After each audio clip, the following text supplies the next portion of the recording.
नमस्कार। एक बार फिर से स्वागत है आपका हमारे channel tutor for you learn to lead में। और मैं रवि साव फिजिक्स के इलेक्ट्रोस्टैटिक्स का एक और टॉपिक लेकर आज आपके सामने प्रस्तुत हूँ। इस टॉपिक में हम लोग देखेंगे कुछ न्यूमेरिकल प्रॉब्लम्स को, और आज के ये न्यूमेरिकल प्रॉब्लम्स रिलेटेड होंगे इलेक्ट्रिक डाइपोल के। तो इलेक्ट्रिक डाइपोल से रिलेटेड ये प्रॉब्लम्स हैं। इलेक्ट्रिक फील्ड, इलेक्ट्रिक पोटेंशियल, ये सारी चीजें भी इसमें आएंगी। तो कृपया कर इससे पहले वाले जो वीडियोस हैं जिसमें मैंने electric dipole, electric field, electric potential, इन सारे चीजों को मैंने समझाया है, वो वीडियोस आप जाकर जरूर देख लो। ये 15th नंबर वीडियो है। इससे पहले मैंने 14 वीडियो और बनाए हैं। तो जल्दी से चैनल की प्लेलिस्ट में जाइए इलेक्ट्रोस्टैटिक्स में और जाकर सारे वीडियोस देख लीजिए ताकि पूरा क्रिस्टल क्लियर कॉन्सेप्ट बन सके। या फिर आप YouTube के सर्च ऑप्शन में जाइए, लिखिए electrostatics tutor for you learn to lead और सारे वीडियोस आपके सामने हाजिर हो जाएंगे। तो चलिए देखते हैं आज कुछ सम्स। टोटल 5 सम्स मैं करवाऊंगा, जिसमें से 3 मैंने यहाँ लिख रखा है, बाकी तो इसके बाद लिखकर आपको सॉल्व करके दिखा दूंगा। तो बहुत ज्यादा समय बर्बाद ना करते हुए हम लोग चलते हैं आज के पहले सम की तरफ।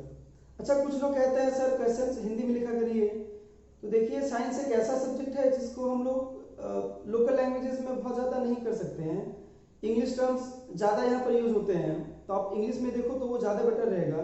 फिर भी अगर आपको प्रॉब्लम हो रही है समझने में, आपको हिंदी में, कुछ लोगों ने तो बांग्ला तक में डिमांड किया है, बांग्ला में। कुछ लोग कहते हैं सर बाकी लैंग्वेजेस में भी आते हैं। तो आपको अगर बाकी लैंग्वेजेस तो पता नहीं, बट हिंदी या फिर बांग्ला में आपको अगर ऐसे क्वेश्चंस चाहिए, लैंग्वेज का कुछ इशू हो रहा है, तो व्हाट्सअप नंबर तो मैं देता ही हूँ। ऐसे किसी भी सहायता के लिए, किसी भी तरह की सहायता के लिए आप कांटेक्ट कर सकते हैं।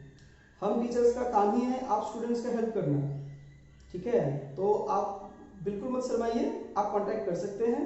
आप स्टूडेंट हैं, आपको ज़रूरत है, ज़रूरत पड़ेगी तो आप हम टीचर से कांटेक्ट जरूर करेंगे। राइट, हमसे नहीं कांटेक्ट करेंगे तो किससे करेंगे? चलिए, तो फर्स्ट क्वेश्चन की तरफ आते हैं।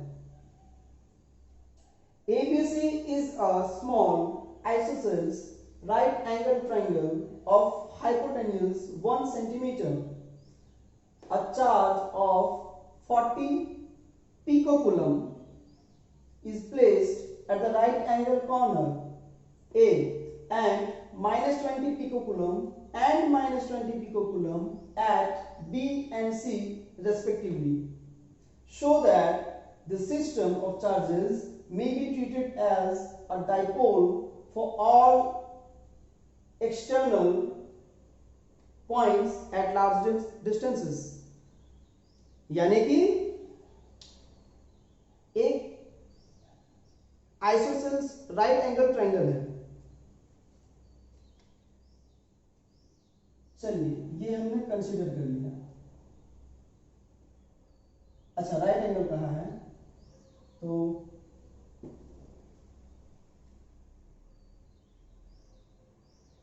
ये हो जाएगा हमारा वो ट्रायंगल ए बी एंड सी।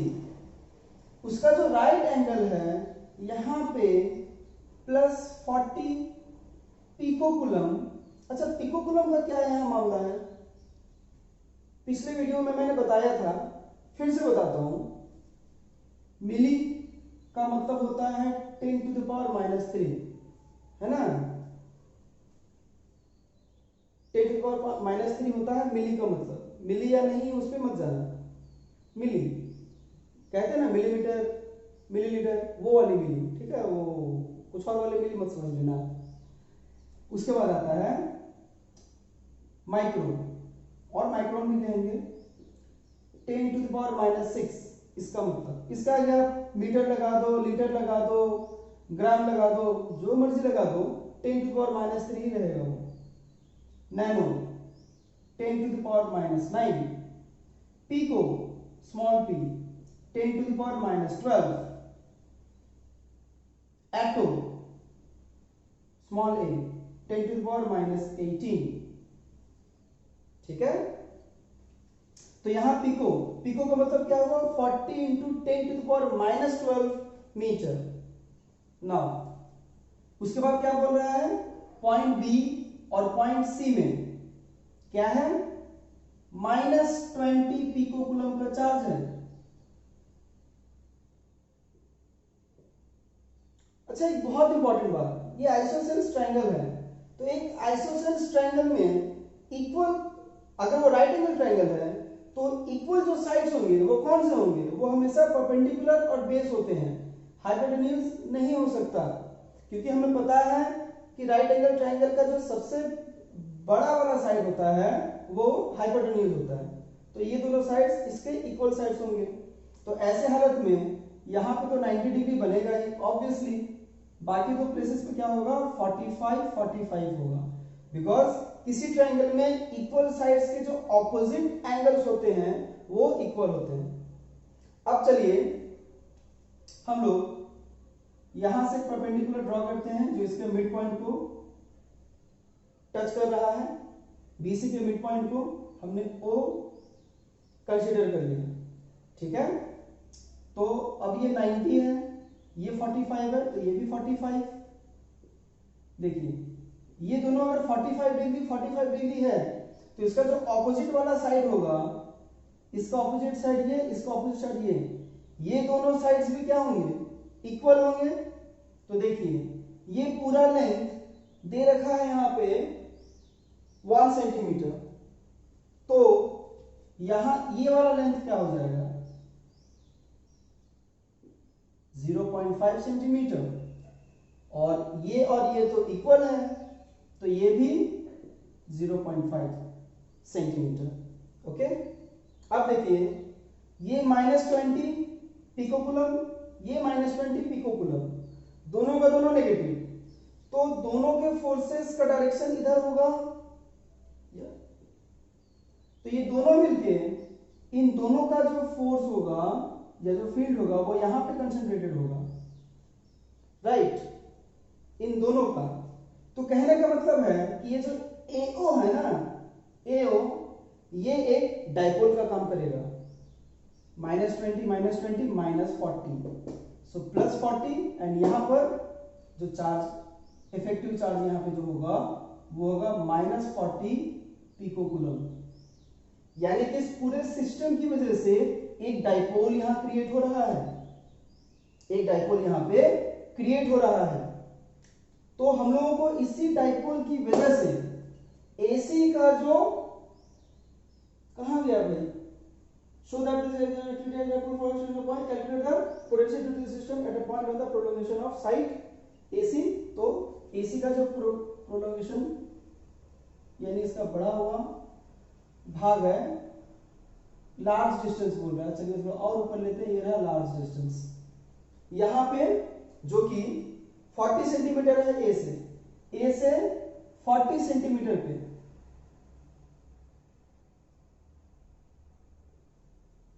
किसी पॉइंट है, इस पॉइंट पे कितना पोटेंशियल होगा हमें ये फाइंड आउट करना है, तो इस पॉइंट को हमने P मान लिया।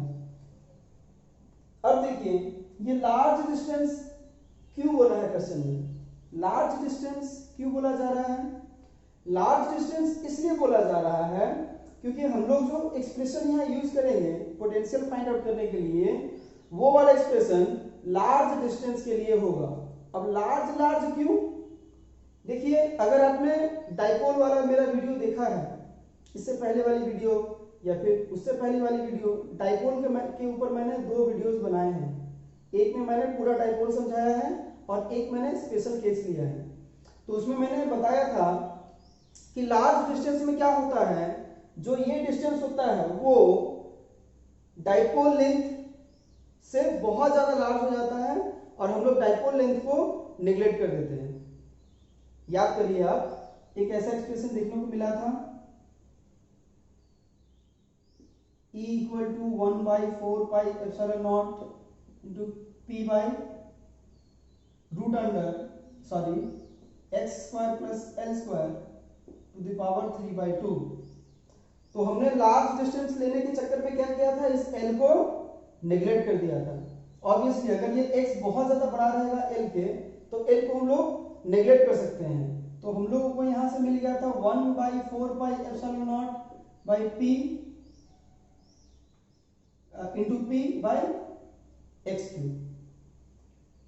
ठीक है, तो ऐसा ही कुछ एक्सप्रेशन हम लोग आज यूज करने वाले हैं। इसकी वजह से हम लोग क्या कर रहे हैं, इसको लार्ज डिस्टेंस मान रहे हैं। वैसे भी लार्ज डिस्टेंस ही है, 0.5 सेंटीमीटर ये टोटल लेंथ है, और हमें पता है डाइपोल लेंथ क्या होता है, तो इन दोनों के बीच में एक पॉइंट मतलब 0.25 सेंटीमीटर।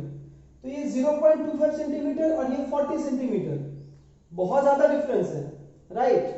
और मामला जब स्क्वायर का जाएगा तो और ज्यादा ये बढ़ जाएगा, ये तो हो जाएगा 1600 सेंटीमीटर और ये हो जाएगा 0.0625 सेंटीमीटर, बहुत ज्यादा है।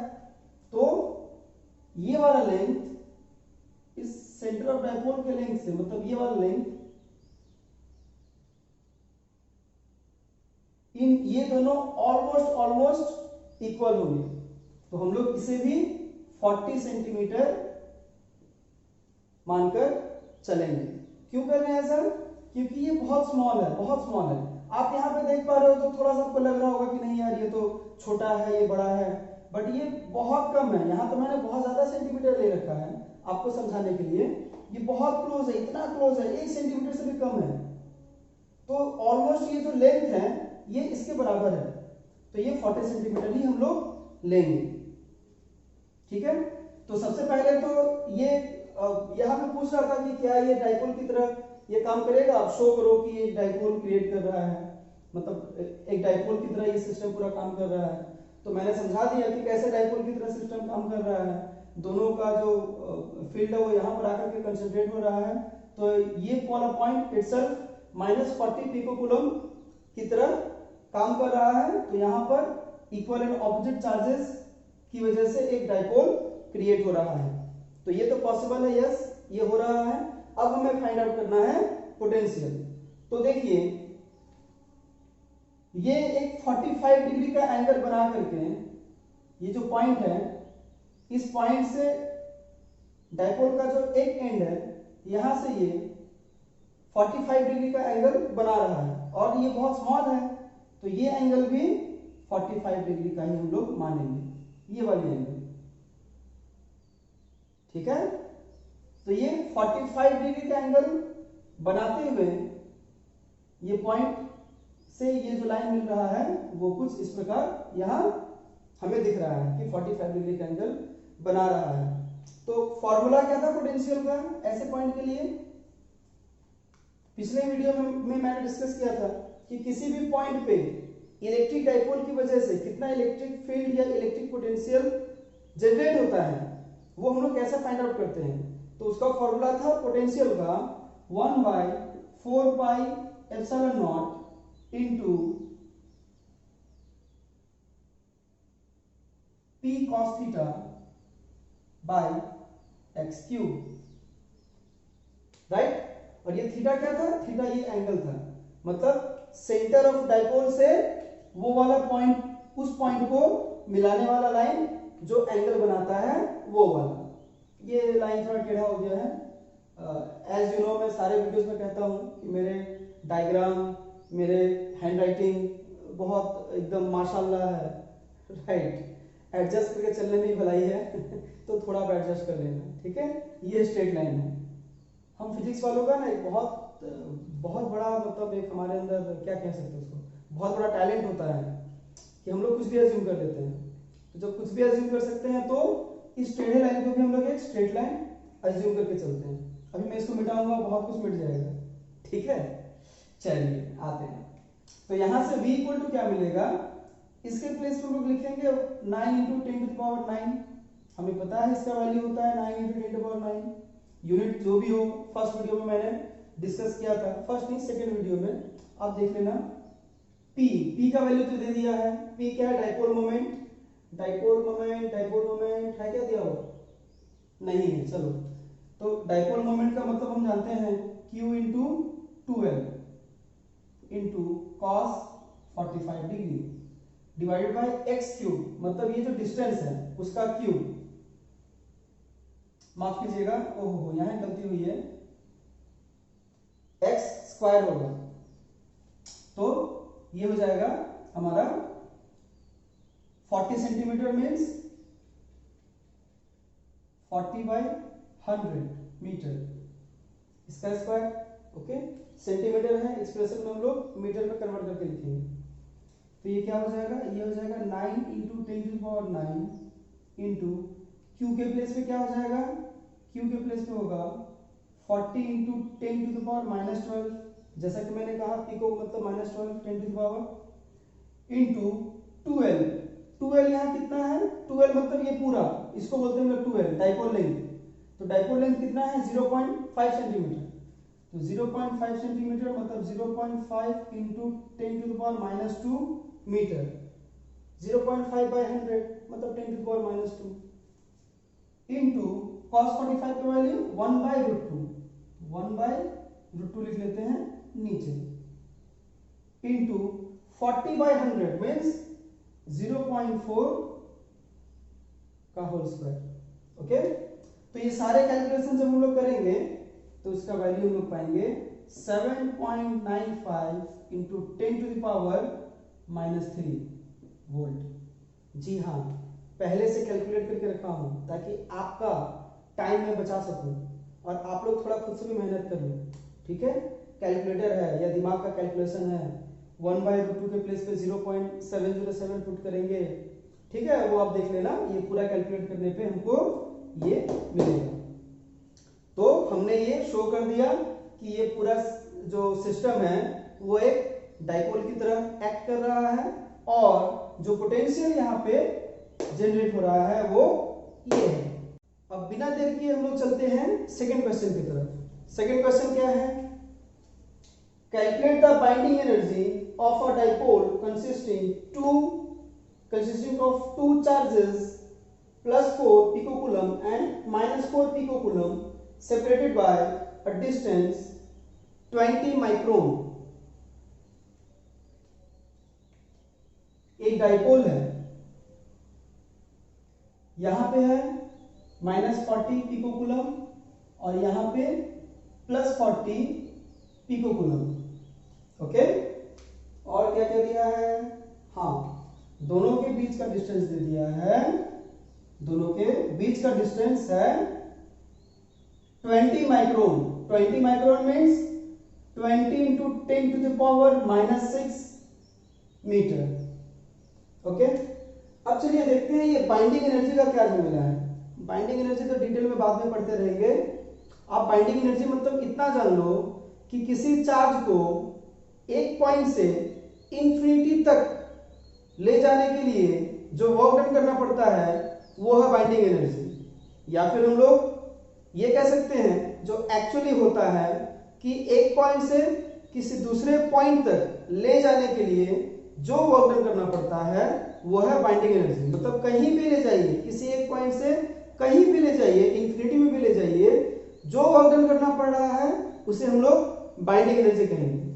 अच्छा, ठीक इसके उल्टा हमने क्या पढ़ा था, इसके ऑपोजिट वाला, कि किसी चार्ज को, यूनिट पॉजिटिव चार्ज नहीं, पूरे के पूरे चार्ज को इंफिनिटी से या फिर किसी भी पॉइंट से एक पर्टिकुलर पॉइंट तक लाने के लिए जो वर्क डन करना पड़ता है उसे हम लोग कहते हैं पोटेंशियल एनर्जी। अब देखिए, किसी एक पॉइंट से इंफिनिटी तक ले जाने के लिए जो वर्क डन करना पड़ेगा वो, या फिर यूं कहें कि इंफिनिटी से किसी चार्ज को किसी पर्टिकुलर पॉइंट तक ले जाने के लिए जो वर्क डन करना पड़ेगा, ये दोनों इक्वल होगा। भाई यहां से इंफिनिटी तक ले जा रहे हैं तो ले जाने में उतना ही वर्क डन करना पड़ेगा जितना उसको वहां से वापस लाने में करना पड़ेगा। तो ये बाइंडिंग एनर्जी पोटेंशियल एनर्जी के बराबर होगा यहाँ पे। तो हम लोग देखेंगे कि इस सिस्टम का पोटेंशियल एनर्जी कितना है, मतलब इस सिस्टम का ही, कोई और चार्ज नहीं, ये दोनों भी तो चार्जेस ही हैं, तो इनका सेल्फ पोटेंशियल एनर्जी कितना है हमको एक्चुअली ये फाइंड आउट करना है। तो ये बिल्कुल आसान है। तो यहां से PE मतलब पोटेंशियल एनर्जी इक्वल टू क्या मिल जाएगा, 1/4πε0, और जैसा कि मैंने पढ़ाया था small q into capital Q, मतलब दो अलग अलग चार्जेस रहेंगे तो यहाँ पे दोनों चार्जेस क्या है, सेम है, बस ऑपोजिट साइन वाले हैं। मतलब ऑपोजिट ही नेचर है। तो एक हो जाएगा -40 इंटू 10⁻⁻12 पिको कूलम, इसलिए 10⁻12 इंटू -40, सॉरी ये माइनस नहीं होगा, माइनस तो लिख चुके हैं पहले ही, इंटू 40 इंटू 10⁻12 डिवाइडेड बाय क्या था, डिवाइडेड बाय था ओनली r, जो कि होगा 20 इंटू 10⁻⁻6। ओके, अब इसके प्लेस पे पुट करेंगे 9 इंटू 10⁻9 इंटू ये हो जाएगा अपना -1600, -16 इंटू 10⁻2, 1600 मीन्स 10⁻2। अच्छा, -12 एंड -12 क्या हो जाएगा, 10⁻24 डिवाइडेड बाय 20 इंटू 10⁻6। अब देखिए ये 10⁻6 ऊपर जाके हो जाएगा 10⁻6 और ऑलरेडी 10⁻2 यहाँ है, तो ये हो गया 10⁻8 और फिर से 10⁻9 है, यानी कि ये टोटल हो जाएगा 10⁻17। 10⁻17 और 10⁻24 मतलब ये हो जाएगा 10⁻7 सम टोटल। ओके, और यहाँ क्या होगा, ये हो जाएगा कि 20 से इसको अगर हम लोग कैंसिल करें तो क्या मिलेगा हमें, ये 4 टाइम्स में लेंगे इसको अगर तो, और डिवाइडेड बाय ये 5। ओके, नाउ 9 4 जा 36 इंटू 10⁻7 डिवाइडेड बाय 5, इसको डिवाइड करेंगे तो आएगा 7.2 इंटू 10⁻7, तो हमें मिला 7.2 इंटू 10⁻7 यूनिट जूल। अच्छा, माइनस सिंबल तो हम लोग भूल ही गए हैं यहाँ पे माइनस, तो -7.2 इंटू 10⁻7 जूल, ये हुआ हमारा पोटेंशियल एनर्जी। चलिए अब फटाफट चलते हैं थर्ड क्वेश्चन की तरफ।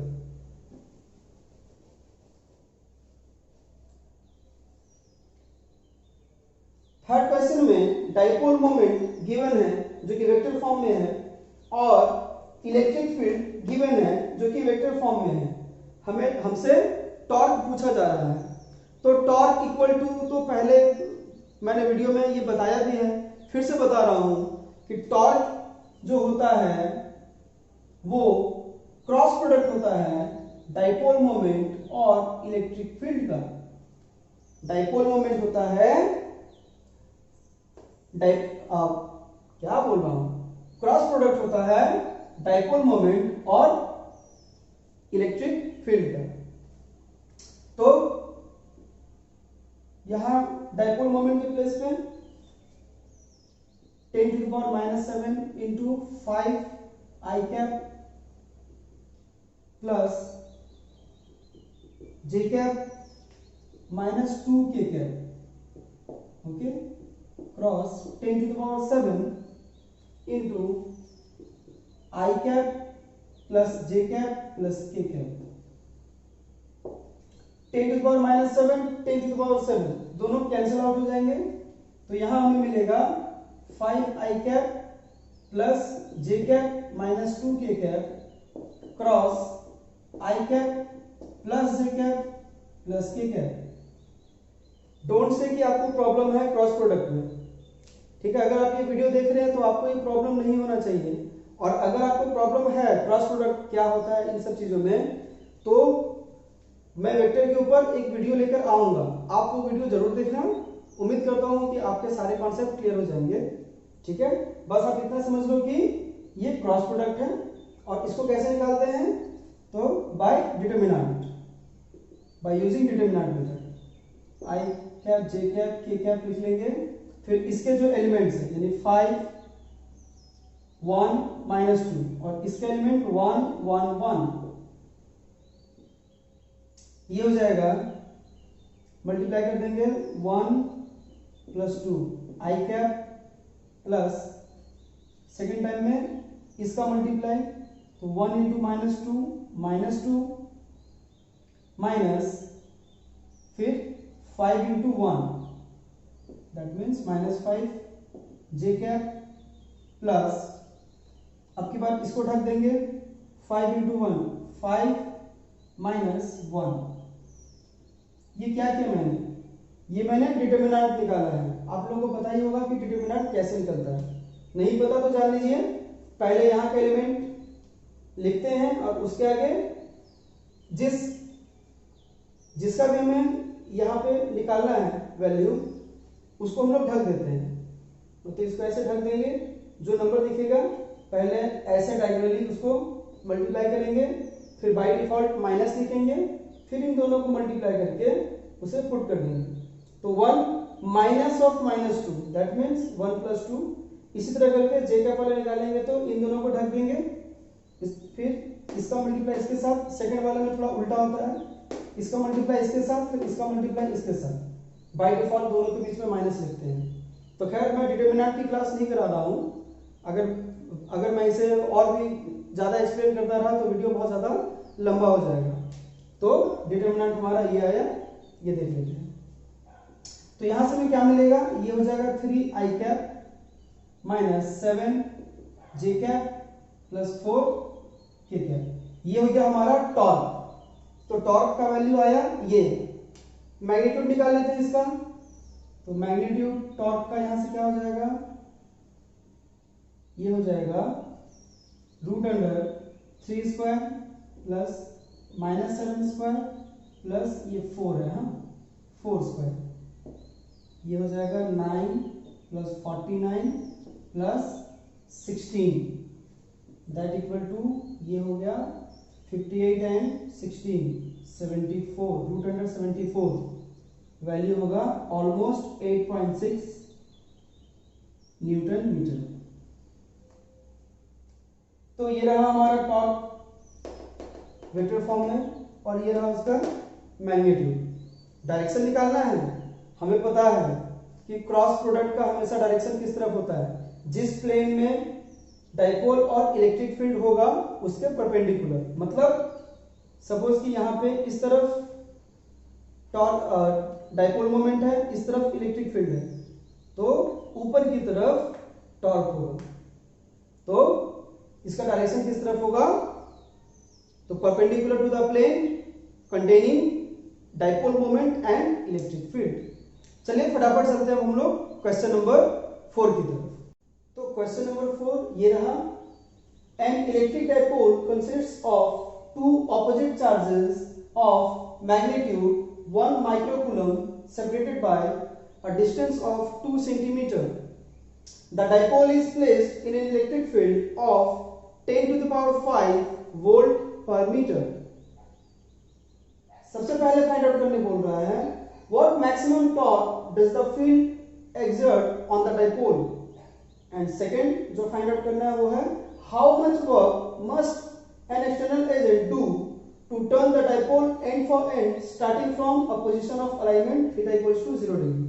देखिए टॉर्क वाले वीडियो में मैंने समझाया था कि इलेक्ट्रिक फील्ड के अंदर जब भी किसी डाइपोल को हम लोग रखते हैं तो क्या होता है, तो वो एक फोर्स एक्सपीरियंस करता है, ठीक है। और उस फील्ड के अंदर अगर हम लोगों को उसको रोटेट करना है तो कुछ एक्सटर्नल वर्क भी करना पड़ता है, और उसका क्या वैल्यू आता है वो भी हम लोग जो है वो देख लिए थे, ठीक है। तो सबसे पहले मैक्सिमम टॉर्क कितना होगा उस डाइपोल के ऊपर हम लोगों को ये कैलकुलेट करने बोल रहा है। तो मैग्नीट्यूड पूछ रहा है उसका, तो टॉर्क इक्वल टू यहां से क्या हो जाएगा, Pe sin theta.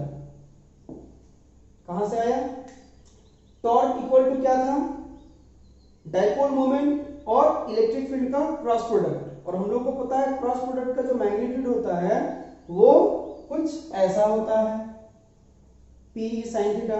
A cross B का अगर हम लोग मैग्नीट्यूड निकालेंगे तो AB sin थीटा। तो यहां से मैक्सिमम क्या निकलेगा, टाउ मैक्सिमम, ये टाउ है।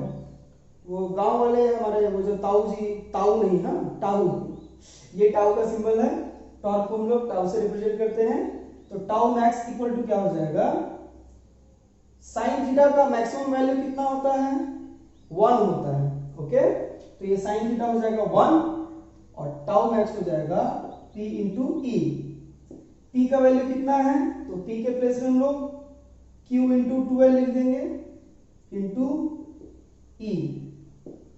Q के प्लेस पे 1 micro coulomb, that means 10 to the power minus 6 coulomb.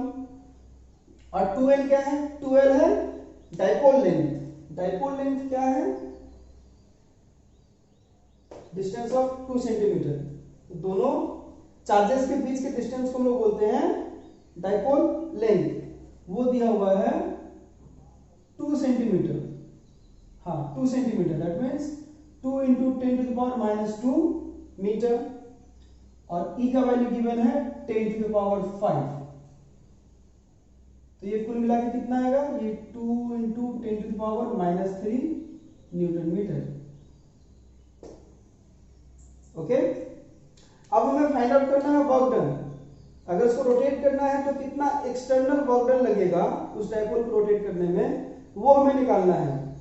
तो उस एक्सटर्नल वर्क डन का वैल्यू हमारे लिए था PE into cos theta 1 minus cos theta 2।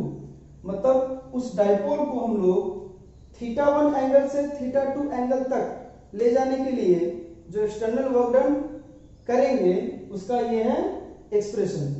तो पहले ही क्वेश्चन में बोल दिया है कि 0 डिग्री से स्टार्ट करना है और पूरा एंड टू एंड लेके जाना है।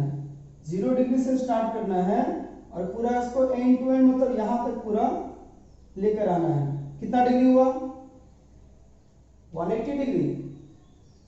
तो यहां पे क्या मिलेगा, PE के प्लेस पे 2 into 10 to the power minus 3 और cos थीटा 1 क्या हो जाएगा, cos 0 degree minus cos 180 degree.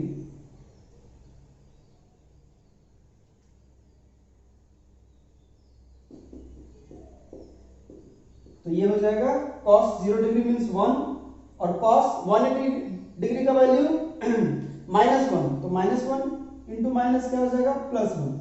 तो हमें मिलेगा 4 into 10 to the power minus 3 joule. तो ये रहा हमारा वर्क डन। तो क्वेश्चन बहुत ज्यादा बड़ा था, देख के डर लग रहा था, सॉल्यूशन इजीली हमारा निकल गया क्योंकि हमें एक्सप्रेशन याद था, राइट, इसलिए हम लोग इसको सॉल्व कर पाए। ओके, तो आप लोगों को एक्सप्रेशन याद रखना है। ये सब एक्सप्रेशन कहां से आया है ये सब आप इलेक्ट्रिक डाइपोल वाले वीडियो में देख लेना, ठीक है। फिर से कह रहा हूं, यूट्यूब में सर्च करना electric dipole tutor for you और वो वाला वीडियो आपको मिल जाएगा, या फिर प्लेलिस्ट में जाकर आप देख लेना, ठीक है। और इतना इजीली आ गया है, खुशी हो रही होगी।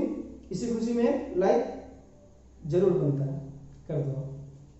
चलिए क्वेश्चन नंबर 5। क्वेश्चन नंबर 5 क्या है, इसमें कैलकुलेट करने बोल रहा है। क्या कैलकुलेट करना है भाई, कैलकुलेट द एनर्जी रिलीज्ड, फिर से energy release. Okay, in the formation of 1 kg of hydrogen chloride given that the dipole moment of hydrogen chloride molecules is this centimetre and separation between hydrogen chloride atoms is this. Okay, देखिए hydrogen ion के ऊपर कितना charge होता है, एक single positive charge. और chlorine के ऊपर कितना चार्ज होता है, सिंगल माइनस चार्ज। तो अगर ये दोनों एक साथ बहुत स्मॉल डिस्टेंस पे हो तो ये एक डाइपोल फॉर्म करेंगे और इनका एक डाइपोल मोमेंट होगा, एकदम वही लिखा हुआ है, ठीक। और इन दोनों का कोई सेल्फ पोटेंशियल एनर्जी भी होगा, मतलब दोनों का एक दूसरे की वजह से होने वाला पोटेंशियल एनर्जी, जनरेट होने वाला पोटेंशियल एनर्जी, मतलब इनके खुद का पोटेंशियल एनर्जी जो इनके अंदर है उसका वैल्यू क्या हो जाएगा। तो चलिए वो फाइंड आउट करते हैं। तो सबसे पहले तो डाइपोल मोमेंट गिवन है, ये रहा। तो हमें पता है P इक्वल टू क्या होता है, Q इंटू 2L। यहां पे Q का वैल्यू नहीं दिया हुआ है, हम लोग वो फाइंड आउट करने जा रहे हैं। P के प्लेस पे 3.44 into 10 to the power minus 30। Q के प्लेस पे Q ही रहने देंगे। और 2L जो डिस्टेंस है वो क्या है, 1.01 into 10 to the power minus 10। Okay, तो यहां से हम लोगों को Q इक्वल टू क्या मिलेगा? Q इक्वल टू मिलेगा 3.44 into 10 to the power minus 30 divided by 1.01 into 10 to the power minus 10, that equal to मिल जाएगा 3.44 by 1.01 into 10 to the power minus 20। Okay, इतना कूलम। अब हमें फाइंड आउट क्या करना है? हमें फाइंड आउट करना है potential energy, self potential energy. तो सेल्फ पीई इक्वल टू क्या हो जाएगा? ये हो जाएगा 1/4πε0 into Q square, right? Q square मतलब 3.44 by 1.01 into 10 to the power minus 20 इसका square divided by R. R means distance, वही 1.01 into 10 to the power minus 20। Okay, तो ये हो जाएगा हमारा 9 into 10 to the power 9 into 3.44 by 1.01 into 10 to the power minus 20 का whole square divided by 1.01 into 10 to the power minus 20। Okay, इसको हम लोग फाइंड आउट करेंगे तो आएगा 1.036 into 10 to the power minus 19 joule. ठीक है, आप इसको कैलकुलेट करके देख लेना। हम लोग थोड़ा यहाँ पर टाइम बचा रहे हैं क्योंकि आपका एक एक सेकंड बहुत कीमती है। चलिए इस बात को भी लाइक करिए आप। ओके, तो ये क्या था? ये था एक पेयर के लिए, वन पेयर के लिए, हाइड्रोजन और क्लोरीन के वन पेयर के लिए, यानी कि ये था एक मॉलिक्यूल के लिए। ठीक है, ये एक मॉलिक्यूल का था। देखिए एनर्जी रिलीज करेगा, कितना एनर्जी रिलीज करेगा? उतना एनर्जी रिलीज करेगा जितना इसका सेल्फ पोटेंशियल एनर्जी था। ठीक है ना, सेल्फ पोटेंशियल एनर्जी जितना है, दोनों अगर मिल जाएंगे तो उतना एनर्जी वो रिलीज कर देंगे। तो ये एक मॉलिक्यूल से इतना एनर्जी रिलीज होगा। तो 1 kg में कितना मॉलिक्यूल होगा? चलिए फटाफट निकालते हैं। इसे फाइंड आउट करने के लिए हमें पहले फाइंड आउट करना पड़ेगा gram molecular mass, that means 1 मोल। तो 1 mole of HCl, that means hydrogen chloride, क्या हो जाएगा? हाइड्रोजन 1, क्लोरीन का कितना होता है एटॉमिक मास? 35.5, ये हो जाएगा 36.5, इतना ग्राम। कोई बड़ा तीर मैंने नहीं मारा है। अगर आपको ये नहीं पता है, मुझे नहीं लगता नहीं पता होगा, फिर भी हो सकता है आपको पता ना हो। हाइड्रोजन का एटॉमिक मास प्लस क्लोरीन का एटॉमिक मास, दोनों का ऐड कर दिए, ग्राम लिख दिए, वो हो गया इसका मोल। ठीक है, तो इस 1 मोल में अकॉर्डिंग टू एवोगाड्रो, इस 1 मोल में नंबर ऑफ मॉलिक्यूल्स कितना होगा? तो वो बोले थे कि ये जो 36.5 ग्राम है ना, यानी कि 1 मोल है ना HCl का, इसमें टोटल नंबर ऑफ मॉलिक्यूल्स होता है 6.023 इंटू 10 टू द पावर 23। तो यहां से 1 ग्राम में कितना हो जाएगा? हो जाएगा 6.023 into 10 to the power 23 divided by 36.5। Okay, तो 1 kg ऑफ HCl में कितना हो जाएगा? 1 kg ऑफ HCl में नंबर ऑफ मॉलिक्यूल्स कितना होगा? नंबर ऑफ मॉलिक्यूल्स इन, तो 1 kg ऑफ HCl में कितना हो जाएगा ये? तो 1 kg में कितना ग्राम होता है? 1000। ये हो जाएगा 6.023 into 10 to the power 23 into 10 to the power 3। अलग से झमेला नहीं करते हैं, यहीं पे इसको 10 टू द पावर 26 कर देते हैं। Okay, that divided by 36.5। देखिए 1 मॉलिक्यूल से इतना जूल एनर्जी मिल रहा है, तो इतने सारे मॉलिक्यूल से कितना एनर्जी जो है वो रिलीज होगा, हमें वो निकालना है। लिखेंगे total energy released equal to, ये हो जाएगा 6.023 into 10 to the power 26 divided by 36.5 into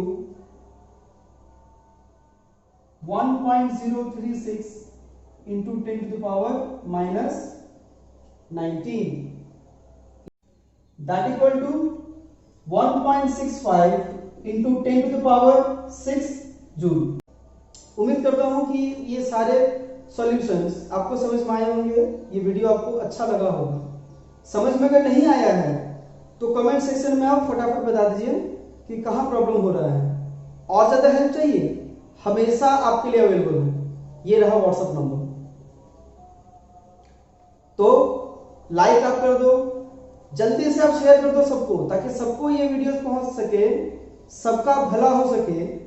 और क्या कहा, सब्सक्राइब नहीं किया है भाई, कर दो, बहुत मेहनत कर रहा हूं सच में। चैनल पास में सब्सक्राइब का बटन प्रेस करो, पास में बेल आइकन एकदम घंटी बजा दो, पास में ऑल एकदम ऑल वाले में क्लिक करो। सारे के सारे वीडियोस जैसे ही मैं अपलोड करूंगा आप तक पहुंच जाएगा, नोटिफिकेशन आ जाएगा, तुरंत ऑन करना, वीडियो देख लेना, ज्ञान की बारिश होगी। चलिए, तो लास्ट तक आपने ये वीडियो देखा है, इसके लिए तो भैया बहुत बहुत सच में दिल से धन्यवाद। और मुझसे मिलने का अगर मन करे, अगले वीडियो में मैं आ जाऊंगा फिर से आपसे मिलने के लिए, क्योंकि मुझे भी आपसे मिलना बहुत अच्छा लगता है। तो अगली बार जब आपसे मिलूं, तब तक के लिए नमस्कार।